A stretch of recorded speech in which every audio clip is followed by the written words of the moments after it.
Umudamu bamwe bukakwidondora n'ubu barumureka aratumva yaca avuga ati maze imisi senga indanganije nayishugwa ririmo vrema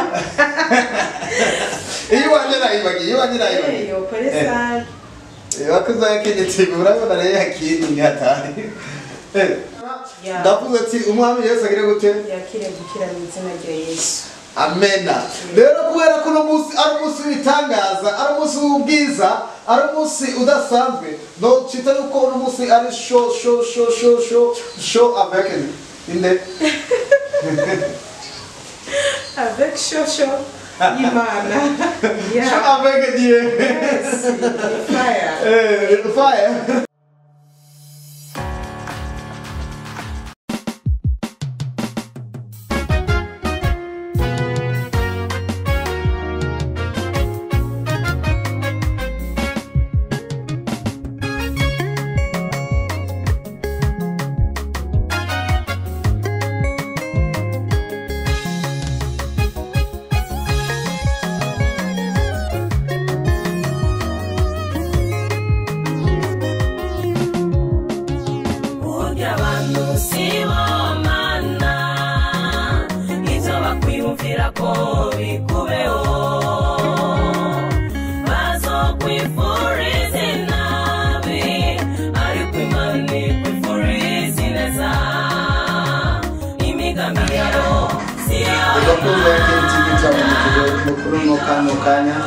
Turamukije abakozi bacu bose aho baherereye mu mihingo ine y'isi. Turabahaye kaze mu kiganiro cyacu cy'uno munsi aho dufise umutumire adasanzwe. Ariko imbere yuko twakira umutumire wacu bikamanda gusaba optionde like, share na comment, subscribe. Ukihenda na gatoyi ntubikora ivyo ibiganiro bizabera gushikira bashereye. Ariko ngo twababwiye yuko ataje tazokora kugira ngo tubashikirize ibiganiro by'abahanzi bacu abarezi batandukanye. Twarabwiye ko tugiye gukora mu bisata byose bigize igihugu cyacu. Reka rero gukomeza murumva karirimbo ukuntu reka tuzo DJ yongeza akaburime gatoyi. DJ yongeza akaburime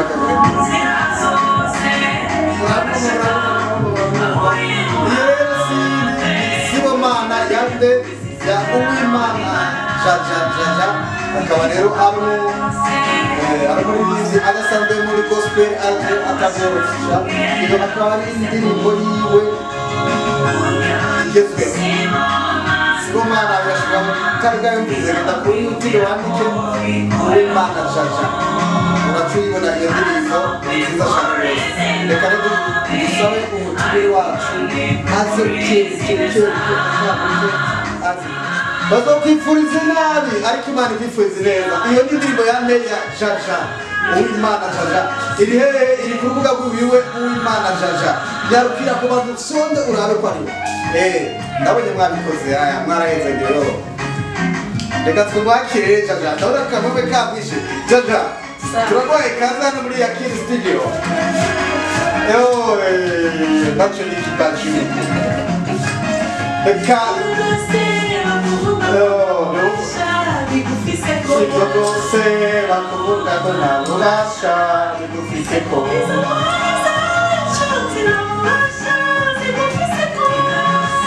karirimbe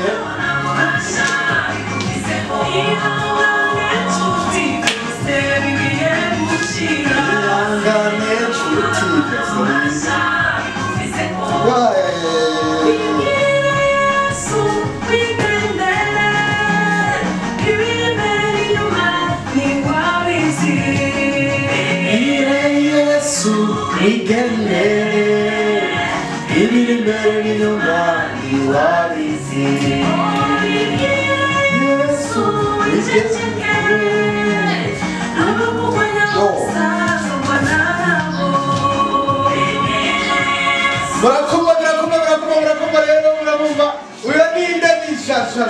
Uwimana Jaja.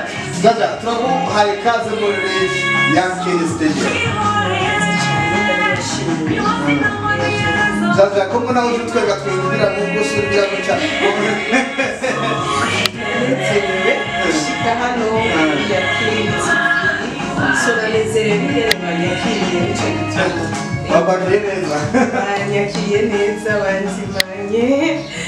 Ego. Bwizandura mutse ariko baradukurikirana.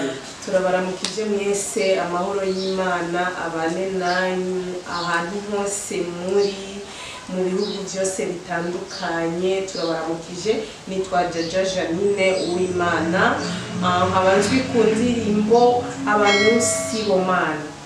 Murakoze. Reka tusa DJ abanze ahagarike umuziki gatoya. DJ transfer ubanza ahagarike umuziki gatoya kugira ngo kijyane cyacu gikomeze neza. DJ okay murakoze DJ. Turakomeza rero n'ikiganiro cyacu cyo kuno munsi. Twarababwiye ko tubazanira ibintu bishushe bitagase. Uno munsi twazanye umuntu atagase, afite indirimbo zitagase, ibintu byose biratagase kuri Jaja. Gira kajambo keza bari ko dukurikirana kuri TV online.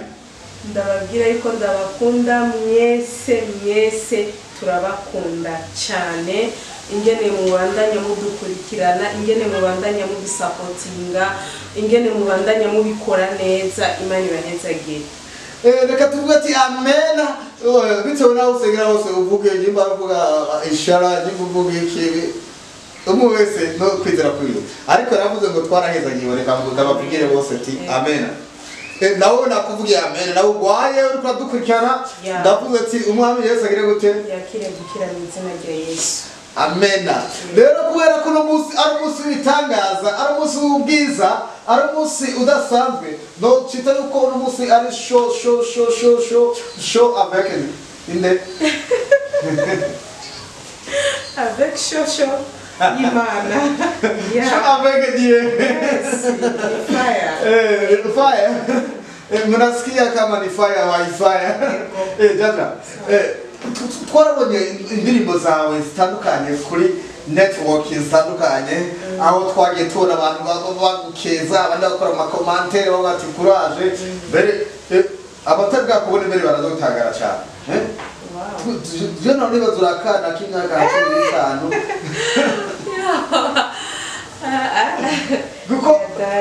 Kuko ndikazokora kuri video jana. Umuntu urakana kimyaka nka 18 ariko sanzu ufite 20. Yo ndairengeje vraiment. Ndairengeje n'umuri.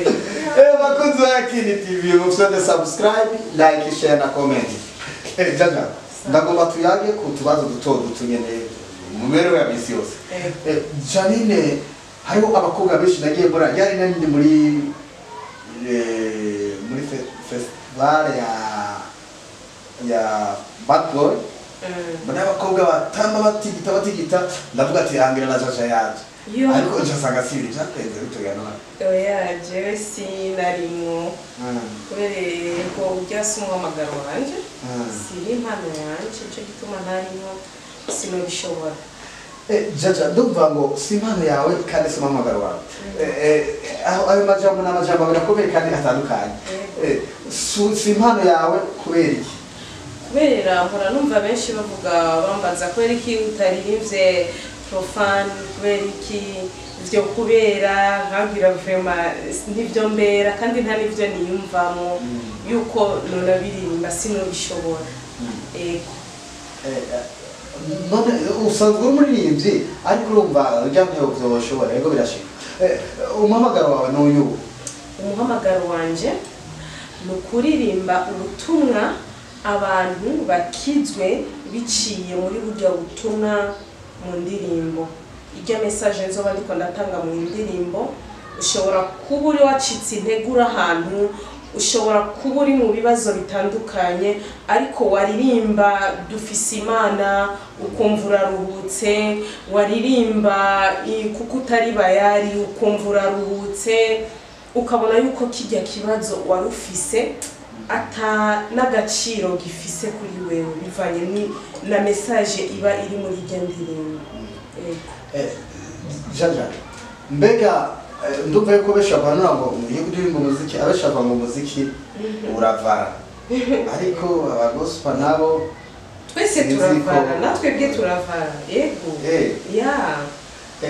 bakunzi ba Yakini TV, muravyumva mwabajene mwe, hari abajene benshi baranakijijwe abandi barabivamwo bisubira hariya gukubita warumpera iki ngo umuziki gospel mu Rivara ariko tugiye kwivana vraiment gospel indirimbo umuntu wese ashaka gutuza ashaka kumviriza message aja kurondera indirimbo ya gospel.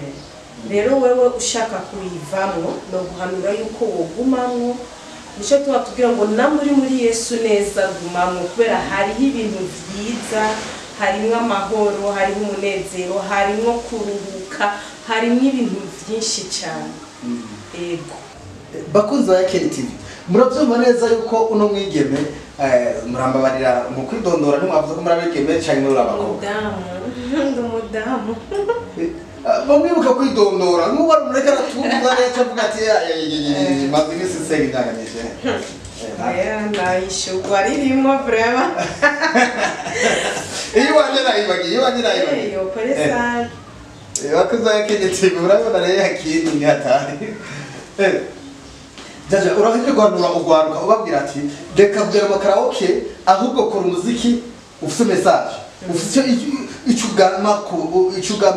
icugamije ku bantu umuziki wubaka umuziki uruhura.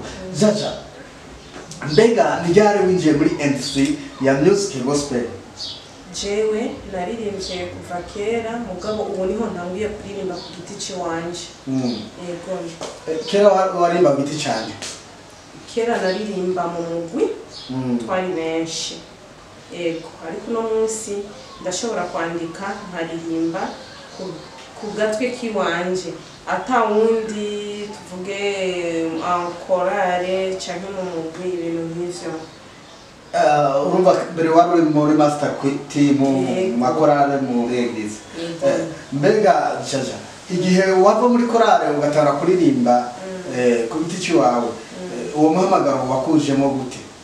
Oya sinavuye muri korale cyangwa sinahevye muri korale ndabandanya ndirimba mugabo hari ikindi ntegerezwa gukora mbone kweri yuko ijya mpano iri muri jewe ni yukuri ni yiwanje mbega ndafise uburenganzira bwo kwicara nkandika indirimbo nkatanga nanje message ivuye mu ndirimbo jewe nanditse. Ego nijyari wamenye yuko ufise uwo muhamagaro wo kuririmba ku giti cyawe ko abantu benshi barakunda kuririmba mu kivangi muri rusange akavamo no kunanizanya mu rugendo ngo bansitaje ko bajya bawansitaje mweke genda numva biravuga kenshi makora urazi ujya tsitara abatazi cyariko arakora kandi namba yatsitaye sumuhamagaro wiwe yoshaka kabireka kubera uri kurakora igikorwa c'Imana. Yesu niwe yabivuze neza ngo bibaye gutya ku giti kibisi bizoba gute ku giti cyumye. Urumva bisobanura yuko twebwe turageragezwa cyane gusumba we ivyo yaciyemo nk'umwana w'Imana. Ya nico gituma rero umuntu ushobora kwihanganira ubuzi kuri kurakora igikorwa c'Imana atari igikorwa c'umuntu. Iyo uri kurakora rero igikorwa c'Imana emera uce mu ntambara emera uce mu bibazo ntureke igikorwa c'Imana ntigipfakara. Uragikora kubera ari c'Imana kandi Imana yonyene niyo izohaguruka ikugwanirira. Yego kubera igikorwa ari cyayo. Jaja uragiye gusora indirimbo ya mbere ku giti wawe mbega abo muririmbana nibyabatsitaje cyangwa bimviriye ko wawe ugize ikintu cyo kwivangura? Oya ntibishobora kubatsitaza bavyakira neza kubera nta muntu yovyakira nabi vraiment. Niyo ureze umwana canke ufise abana bawe bangahe ukabona umwe abancabwenge gusumbya abandi ndizeye yuko umunezere uregwa urya mwana yabancabwenge gusumba abandi. Kubera no hari umwana ushobora kuvyara ukabona urya mwana arafise kazoza bivanye niki nivyo yituma akora kiri muto mu bandi akabikora gusumba abajya abandi ukibona yuko hariho akarusho kuri urya mwana. Reka sabe DJ adushoboka karirimbo tubanze tumire amate imbere yo kubandanya.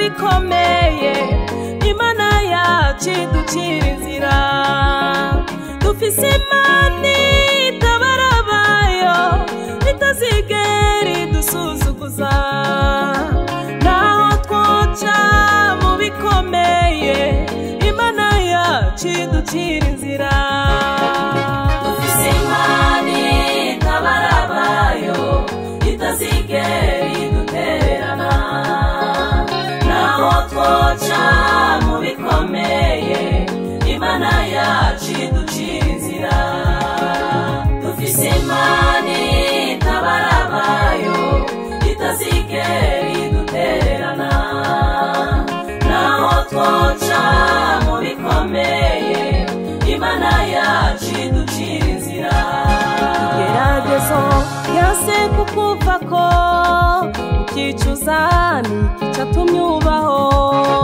urakena ugatukwa ugasuzugurwa mbere ukanywa uwo waruzi ko yogufasha kugira urubanza rwo gupfa ihangane ariko arabitunganya ifise Imana itazigera idutererana naho twoca mu bikomeye Imana yacu iducira inzira dufise Imana itabarabayo itazigera idutererana naho twoca mu bikomeye Imana yacu iducira inzira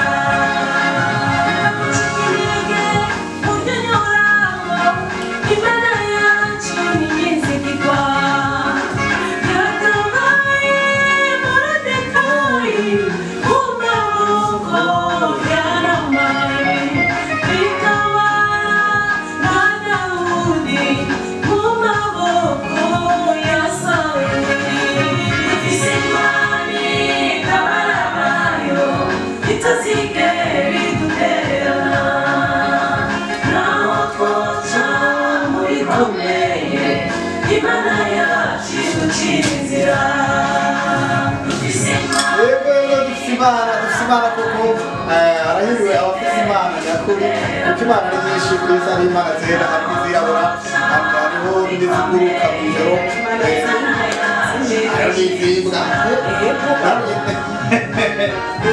abantu bose bafise Imana zabo n'ukwizera kwabo hari umuntu akubwira yuko Imana yiwe ari inka yego reka dusabe DJ atwarize na kuri mwe dukomeze turashimye DJ Sibe turashimye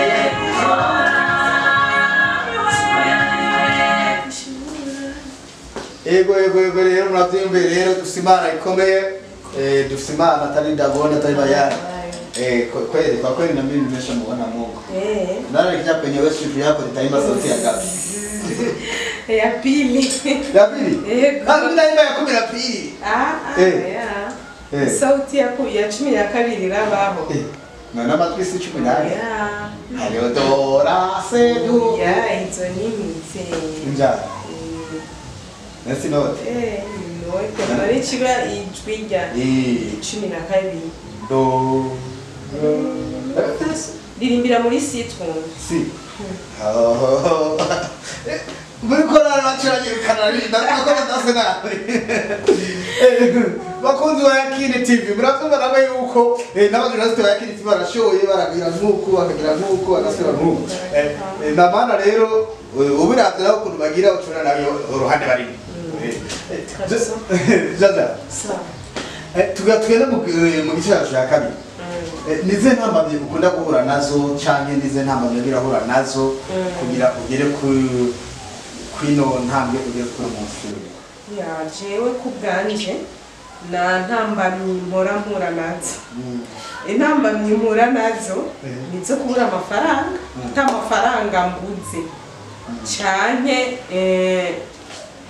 ndayaronse na ntambamye mba mbona mugabo ndafise baje nta kibazo na kimwe akunda mahera none byose nibikorwa n'amahera kuririmba n'amahera, bisi n'amahera, ikaramu n'amahera, isabuni n'amahera, amazi ikintu cyose n'amahera. Nico gituma rero umuntu ushobora kurwanira urondera amahera hakurwanira urondera ibindi hano ku isi. Turondera amahera, turondera ubwami bw'ijuru, byose nivyo bizodushoboza. None jaja ko vuze yuko ukunda kugira intambamyi z'amahera, tukaba watubwiye yuko umuziki uvara, none nta mafaranga mukura? Amafaranga dukura mu muziki naryo amafaranga wumva umuntu akubwiye indirimbo yawe vraiment yamfashije, indirimbo yawe nakijijwe nafashijwe kubera irya ndirimbo yawe, umuntu akozwe ko akaguhezagira kubera urazi gufasha bivana n'umutima w'umuntu. Hari umuntu aba afise gufasha akakubwira irya ndirimbo yampezagiye reka ndondere uno muririmbyi nanje ndamuhezagira. Nuko birashika vraiment kandi ndamaze ndashimiye abantu mumaze kubikora. Imana ibamezagirire n'abatarabikora ni wakogwa ko vraiment si bibi. Mubandanye mudusapotinga kugira ngo twebwe tubandanye tuzana ibindi bintu bishasha. None jaja ntabwo arakurira studio? Umuntu arandihira studio, ego ndamaze kurihirwa studio, ego. Na clip ndamaze kuyirihirwa, ego. Ntabwo ubasha bagufise bari mara yuguriye ntawugara vraiment. Ico kintu ndagishimiye cyane abantu baguma bagikora bakagisapotinga. Hari umuntu ashobora kubwira jaja ngo ndakurihira indirimbo imwe muri studio cyangwa ndakakubaza ukoresha ngahe ndakurihire video, urumva vraiment ndabibashimiye abafanzi mumaze kubikora kandi bikorwa n'abantu ntazi batananzi bakashigikira vraiment ndabibashimiye. Ego vraiment ico nabonye igikorwa c'Imana ntigifakara. Ego ndashobora kuyicarira nkumva gusa umuntu yondungikira n'imikashi yawe naho abari make naho abari igihumbi arakindungikira kivuye ku mutima yahezagiwe. Besafra bararundi none ushaka yandungikira ariko wundungikiye Safra sino yatowa oya kubera wambaye ukuberewe ni costume kila kitu ngo Safra niba bantije oya kwanza Safra we yaretira gute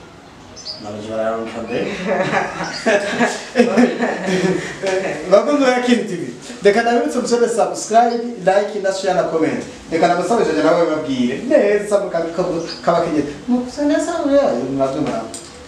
Bakunzi ba Kini TV turabashimiye ingene mwadukurikiranye, dushaka musimbire kuri channel ya Kini TV, mugire subscribe, mugire share, partage, partager, s'abonner, mugende mubikore mu mutima w'urukundo, muzoba muko muraduteza imbere, muzoba muko muradusupportinga. Utibagiye kugenda kuri channel ya Jojo Janine wandike abantu Sibomana, ugire subscribe, ugire partage, ugire share, ugire commentaire, usige commentaire hajya ndakwishura, ubazi ibibazo byawe byose ushaka ndakwishura, Imana ibahezagire. Murakoze rero abakozi ba Kini TV mwariko baradukurikirana, twari kumwe n'umutumire Uwimana Janine urubuga rwa YouTube nuko mwabyumvise witwa Uwimana Jaja. Ubonye ubundi ari kuri YouTube yitwa Uwimana Jaja ni fake, ariko ko amazina akunda kuyapirata abandi bakayiyita ucuraba neza murabona kuri Facebook afite imyaka 15 agakecuru banyerane ndashaje please afite keza kuri Facebook anavuze venda murana rero yuko aracari muto aracari gukora Imana nje government ndashakorera Imana kandi ko ndayikorera kandi vuba ndasohoye ikindi kintu gishasha. Ugire subscribe ubu wa mbere kumisho ukwezi hazosohoka iyindi ndirimbo nziza shasha ifite amasanamu meza, abatamba neza, location nziza, ntimuzidoga.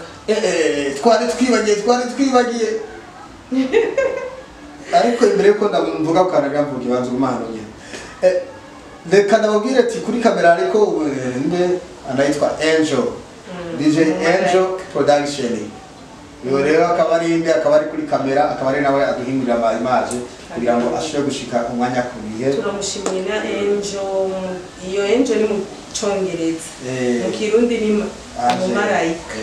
Umumarayika les anges mu Gifaransa. Les anges ni benshi. Umumarayika mukamasa. Rero tugatubwira icyo bita agapira mu ndirimbo yawe kugira ngo abantu Fisimani tabarabayo itazigeri dutererana Anutamba naho twoca mu bikomeye Imana yacu iducira inzira dufise imani tabarabayo itazigeri dutererana naho twoca mu bikomeye Imana yacu iducira inzira suko yananiwe gukora suko yananiwe kuvuga suko yananiwe kwishura oya Imana yacu ni nyizigirwa. turashimiye Jaja kuba mwashoboye kwitaba ubutumire bwa Yakini TV. Natwe turashimiye Yakini TV ingene batwakiriye vraiment Imana ibahezage. Yego. Jaja ariko nabanagira bagozimanye atavuga kuri kamera. Banzimanye bashabanyekiriye neza no kuri banzimanye nuko sino bivuga ngo cyavugana urusaku reka nihorera.